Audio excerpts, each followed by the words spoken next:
Hello বাঙালি, কেমন আছেন সবাই? ভাইরে, একবার চিন্তা করে দেখেন, জাতি হিসেবে আমরা কতটা নোংরা। আমরা কি কখনোই ভালো হব না? গাজার শোকে যখন পুরো বিশ্ব স্তব্ধ, তখন আমরা ইসরায়েলের পণ্য বয়কটের নামে চালাচ্ছি লুটপাট, ডাকাতি। আমাদের জ্ঞান এবং মূল্যবোধ এতটাই নিচে নেমে গেছে যে মানুষের আবেগ কাজে লাগিয়ে নিজের স্বার্থ উদ্ধার করি। জামশেদ মজুমদার ভাই ঠিকই বলেছিলেন, আমরা এমন এক জাতি যারা সিনেমার দুঃখের দৃশ্য দেখেও কাঁদি, আবার গাজার শোকেও কাঁদি। নামাজের খোঁজ নাই, শুধু দোয়া করি। মনে যদি থাকে লুটপাটের চিন্তা, তাহলে দোয়া কিভাবে কবুল হবে?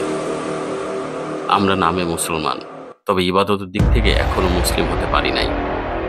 আপনি যদি গাজাবাসীদের প্রকৃতই ভালোবাসেন এবং দোয়া করতে চান, তবে নিজেকে আল্লাহর কাছে সরপত করুন, নামাজ পড়ে দোয়া করেন, আর মনকে এবং নিজেকে কলুষিত করবেন না। পেজটি ফলো দিয়ে নতুন নতুন ভিডিও দেখতে আমাদের সাথেই থাকুন।